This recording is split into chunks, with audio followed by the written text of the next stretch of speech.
Muy bienvenidos todos y todas aquí a Lección de Esperanza, lección número 5 de nuestra lección de escuela sabática. Cada lección que viene de la Biblia nos enriquece, nos hace mejores y más felices, ¿verdad? Así que bienvenidos. Vamos juntos a hacer un repaso de lo que fue esta semana, esta lección, que tenía por título La ira del amor divino.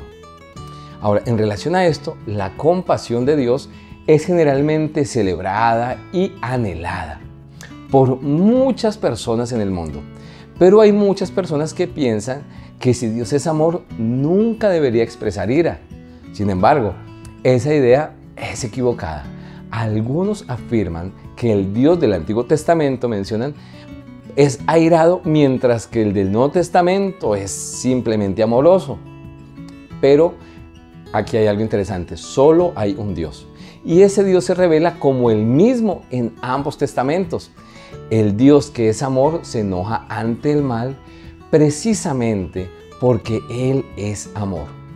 Jesús mismo expresó una profunda ira contra el mal y el Nuevo Testamento registra numerosas veces la ira justa y apropiada de Dios. La ira de Dios es siempre su respuesta justa y amorosa contra el mal y la injusticia.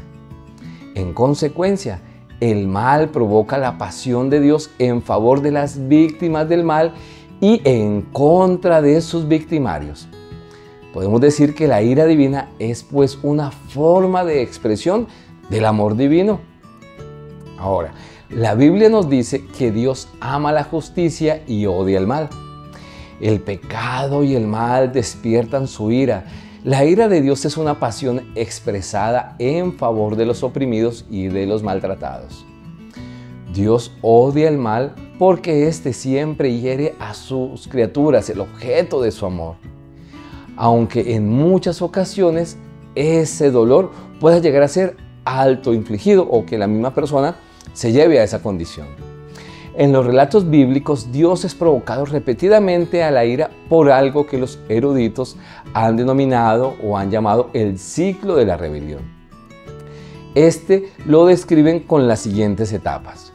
Primera etapa, el pueblo de Dios se rebela contra Dios, hace lo malo ante sus ojos e incluso llegan a hacer cosas aberrantes, terribles, como por ejemplo sacrificios de niños. Luego se retira. En respuesta a esto, Dios se retira de esa cercanía porque ellos no quieren estar con Dios. Entonces Dios respeta esa como actitud del pueblo y se aparta un momento de ellos. Luego de esto, ¿qué sucede? El pueblo de Dios llega a ser oprimido por naciones extranjeras. A continuación, en este ciclo, el pueblo de Dios, ¿qué hace? Lo que hace toda persona en necesidad. Clama a Dios pidiendo ayuda y liberación. Luego de esto, Dios libera al pueblo, viene con su poder sobrenatural, mostrando su amor, su grandeza, y les ayuda, les libera, les contesta la oración y su súplica. La siguiente parte de este proceso es que el pueblo vuelve a rebelarse contra Dios y a menudo de forma más atroz o más fuerte de lo que había sido su rebelión anterior.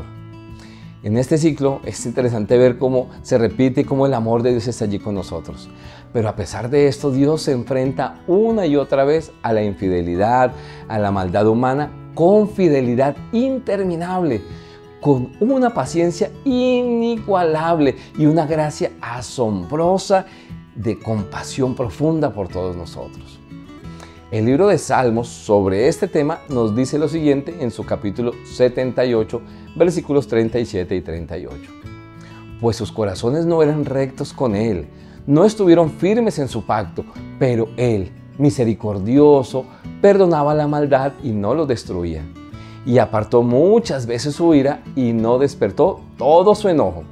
Así que eso nos muestra la bondad, la paciencia de Dios con nosotros.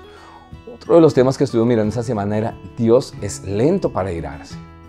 Nuestro Dios es tan compasivo y lleno de gracia que sorprendentemente uno de los profetas bíblicos llegó a reclamarle por ser demasiado misericordioso. Les estoy hablando a ustedes del profeta Jonás. En la historia que está registrado en su libro, en el libro de Jonás, cuando Dios lo envió con un mensaje de juicio a Nínive, hay reacciones de Jonás ante la misericordia de Dios que nos pueden dar importantes enseñanzas a nosotros. En primer lugar, nuestra dureza a veces de corazón. así como el corazón de Jonás, quien odiaba tanto a los asirios por lo que ellos habían hecho contra Israel, que no quería que Dios les mostrara misericordia. Aquí hay una tremenda lección para nosotros. Debemos pedirle a Dios su ayuda para guardarnos de esta misma actitud, por comprensible que pueda llegar a ser. Y así como nosotros hemos llegado a recibir los beneficios de la gracia de Dios, también deberíamos reconocer que no merecemos esto y por lo tanto deberíamos estar dispuestos a mostrar misericordia hacia los demás. Ahora, en segundo lugar, otra lección en la reacción de Jonás destaca cuán centrales son la compasión y la gracia de Dios en su carácter. Jonás estaba tan familiarizado con la misericordia de Dios que, como dice en Jonás capítulo 4, versículo 2, precisamente porque es clemente y piadoso, tarda en enojarse y grande en misericordia. Era su enojo, decía, yo sé que tú perdonas, Señor, yo sé que tú das oportunidades. El profeta Jonás sabía que el Señor podía llegar a suspender su juicio contra Nínive. Y esto también nos enseña que Dios trata con justicia y misericordia a todos, absolutamente a todas las personas, a todos los pueblos y a todas las naciones. Así que debemos recordar cómo Dios nos ha tratado a nosotros, cómo te trata a ti. Mira tu vida, cuánto amor has recibido de Dios. Ahora, de esta misma forma debemos mostrar gracia, bondad y misericordia hacia las personas que están a nuestro alrededor. Otro punto que estoy mostrando esta semana era la indignación justa. Aunque hay razones y formas inapropiadas de la ira, la Biblia también nos enseña que existe la indignación justa. Está presentado en Mateo capítulo 21, versículos 12 al 13, se nos dice un caso particular, una situación. Dice el versículo 12 que entró Jesús en el templo de Dios y echó fuera a todos los que vendían y compraban en el templo. De hecho, volcó las mesas de los cambistas y las sillas de los que vendían palomas. Y les dijo, escrito está, mi casa, casa de oración será llamada, mas vosotros la habéis hecho cueva de ladrones. Aquí la Biblia nos muestra una profunda y justa indignación contra quienes se aprovechaban de la fe y habían convertido la casa de Dios en una cueva de ladrones, aprovechándose de las viudas, los huérfanos y los pobres. Mis apreciados, los servicios religiosos celebrados en el templo debían o tienen por objetivo ejemplificar el perdón misericordioso de Dios y también su obra para limpiar a los pecadores de sus faltas. Pero estaban siendo utilizados para engañar y oprimir a algunos de los más vulnerables. Era lógico que Jesús se airara a causa de esa abominación. En otra ocasión, la gente traía a los niños pequeños a Jesús allí para que los tomara en sus brazos y los bendijera. Pero los discípulos hicieron algo y fue que reprendieron a quienes estaban haciendo eso. Y la Biblia dice que Jesús se enojó, literalmente se indignó contra los discípulos. Eso está en Marcos 10, 13 y 14. Y le dijo a los que estaban allí, en especial a los discípulos, no se lo impidan, dejen que los niños vengan a mí. Este importante tema también es presentado por el apóstol Pablo.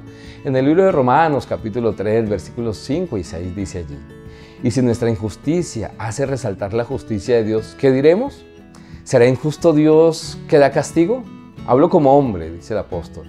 En ninguna manera, de otro modo, ¿cómo juzgaría Dios al mundo? Esta ira es presentada tanto en el Antiguo Testamento como en el Nuevo Testamento. La ira del amor.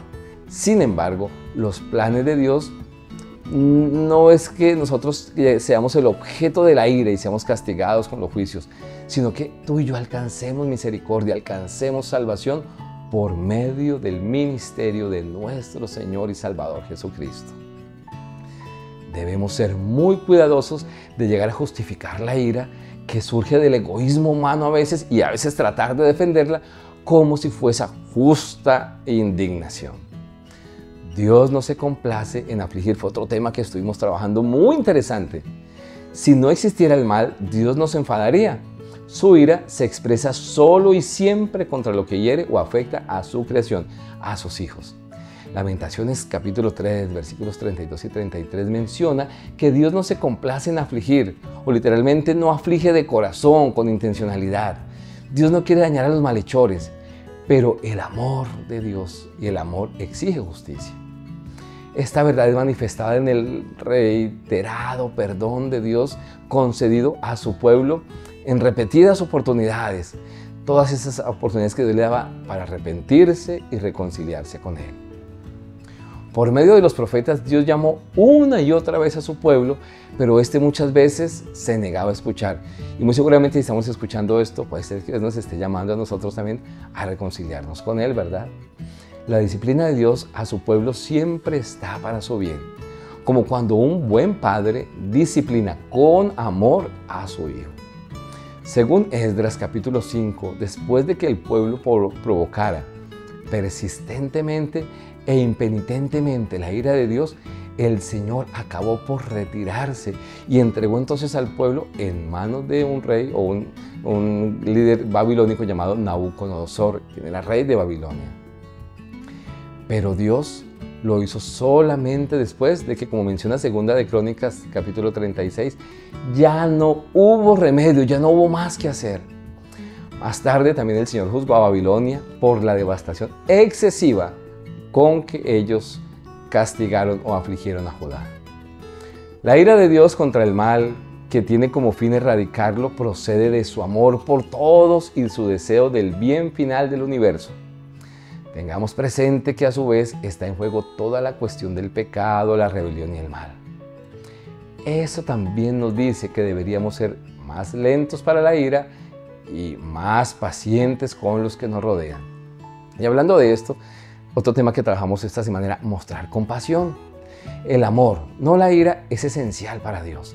Donde no hay maldad ni injusticia, no hay ira. En última instancia, la acción más amorosa de Dios consiste en erradicar el mal del universo. También hará desaparecer la ira y el enojo, pues la injusticia y la maldad dejarán de existir para siempre. Solo la dicha y la justicia existirán por la eternidad como resultado de una relación de amor perfecta. Nunca más hará o existirá la ira divina, porque nunca más habrá necesidad de ella. Qué maravillosa noticia, ¿verdad? Eso es lo que Dios quiere, eso es lo que Dios nos promete, ese es el plan de Dios para todos nosotros. Para algunos es preocupante, ¿sabes?, el hecho de que la ira divina pueda llegar a interpretarse involuntariamente como una licencia para que nosotros tomemos venganza por mano propia. Según las Escrituras, solo Dios tiene el derecho a dictar sentencia y siempre lo hace con perfecta justicia. Tanto el Antiguo Testamento como el Nuevo Testamento reservan explícitamente la venganza a Dios.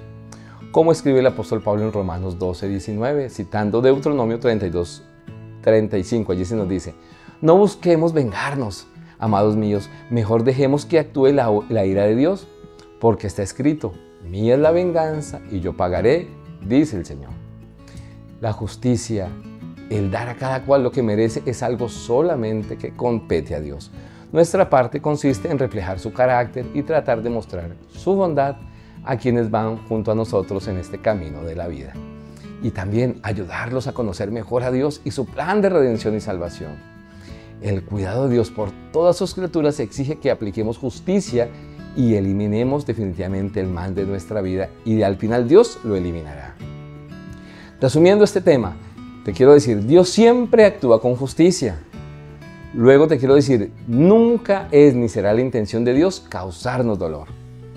Otro punto importante es la aplicación del juicio de Dios es siempre su última opción, que siempre será precedido por una advertencia y una vía de escape. Y también podemos decir que Dios es amor y no desea que nadie perezca. Y un último pensamiento, Dios no permitirá que el mal dañe a sus hijos para siempre. Ya le colocó fecha de caducidad. Gracias por estar aquí. No olvidemos compartir esto con amigos, con familiares, estas buenas noticias. Seguir estudiando junto a la palabra. Te esperamos aquí. Recuerda suscribirte a nuestro canal y compartir este lindo material con amigos y familiares. Permíteme orar por ti. Dios del cielo, gracias porque nos recuerdas que muy pronto el mal será eliminado. Que tu ira, Señor, es contra lo malo para liberarnos precisamente de sus consecuencias. Abrázanos con amor a todos. Permítenos mirar a Jesús y reflejarlo a los que nos rodean, pues lo pedimos y lo agradecemos en su santo nombre. Amén. Un abrazo inmenso, Dios te bendiga y te espero pronto en un nuevo capítulo de Lecciones de Esperanza.